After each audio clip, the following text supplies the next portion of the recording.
Good morning mga katropa. Yes, meron tayo ditong tenga ng baboy. Alam nyo nang gagawin dito, malamang. Tsaka meron tayong belly, pork belly. Pagsasamahin natin, papakuluan muna natin. Lagyan natin ng bawang, pamintang buo, tapos asin. Pakuluan natin. So, ito na nga, mabilisan lang. Napupumulo na. Iniihaw ko na. Iyawan na natin. Siyempre, mabilisan lang to. Tapos, nilagay ko na rin yung pangsahog nating atay. Atay ng manok. Pampalasa natin sa ating gagawing sisig. Ayan na. Hiwa-hiwa tayo. Chop-chop. Malutong pa. Malutong-lutong pa ang ating tenga ng baboy. Tuloy-tuloy lang sa paghiwa.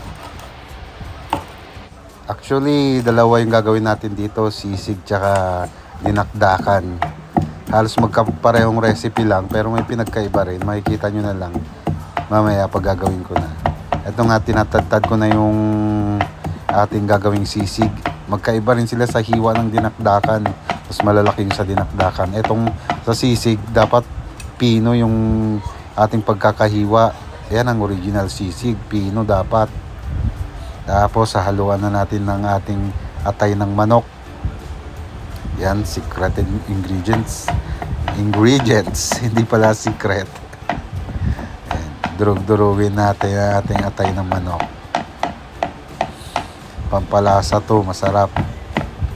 Sa dinakdakan, di natin lalagyan yan. Yan, nilagyan na natin ng atay ng manok. Ang ating sisig. So, ito nga, ilalagay na rin natin ang puting sibuyas. Puting sibuyas ang gagamitin natin kapag sisig, mga katropa. Yan, asin, pampaalat, pampalasa. Yan, tapos syempre, hindi mawawala ang ating paminta. Paminta ka. Tapos ang ating siling pula. Siling pula natin.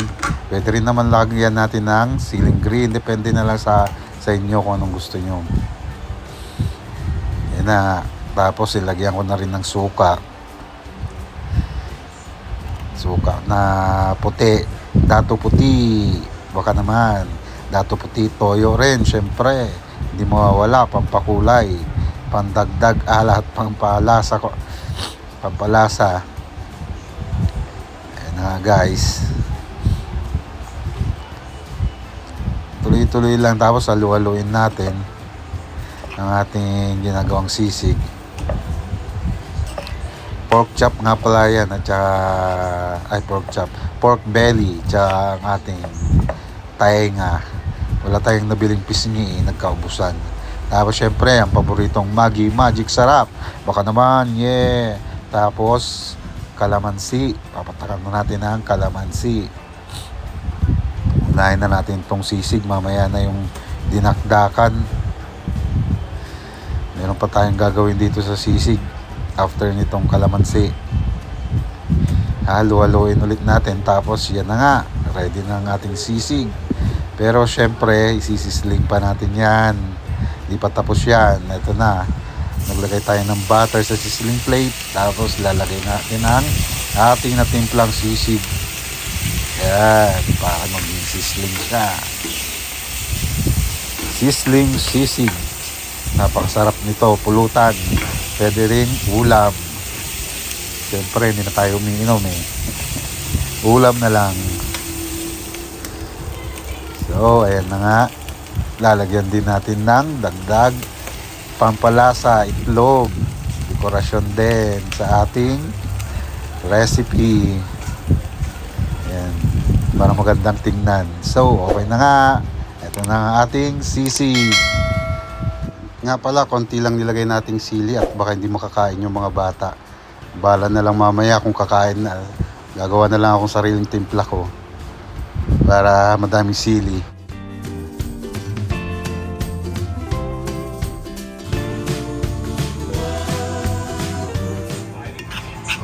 Ano mga katropa, marami to, pwedeng pampulutan. Order na lang kayo.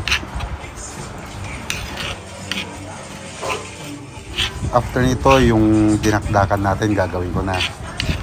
Hinati ko kasi yung ating tenga at saka yung pork belly. Ito na nga, isusunod ko na rin agad-agad. Ihiwain ko na tong pang dinakdakan natin. Medyo malalaking hiwa nito. Tapos ito yung kabilang tenga. Kabilang part ng tenga. Kabilang side. Ihiwa-hiwain ko na rin. O diba, double purpose. Medyo na paraming bili natin. Tsaka yung pinagkaiba ng dinakdakan tsaka sisig para makita nyo. Nga halo ko pala dito is wala akong nabiling utak kasi nakaka-high blood din yon, di na ako bumili. So mayonnaise na lang ihahalo natin. Yun nga, yung sisig walang utak ng baboy talaga.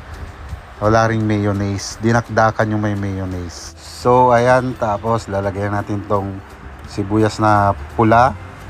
Yan. At saka yung siling red. Pwede yung siling red din. Pangpaanghang. Ilagay ko na nga. Tapos, siling green. Yan. Pangpadagdag anghang natin. Asin, syempre. Yung mawawala. At saka yung paminta natin. Paminta ka. Yung ka-partner niya, magic sarap.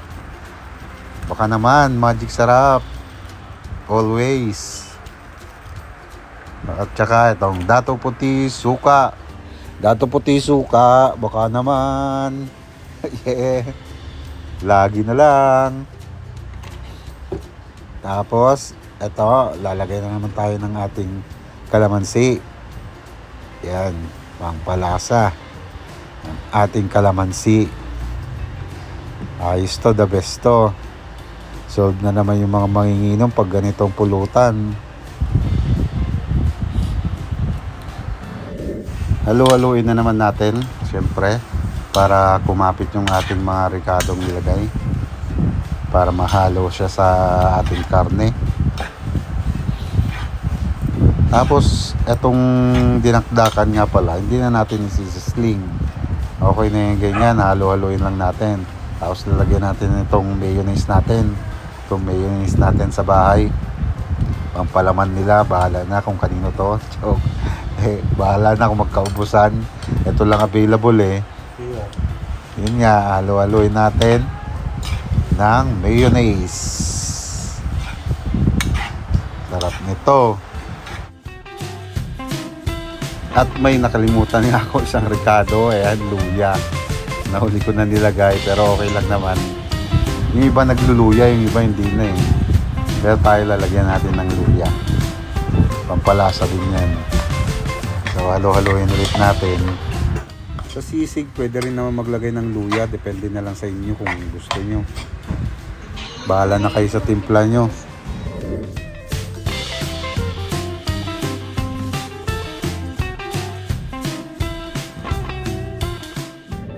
So, ayun nga guys, tapos na ang ating recipe.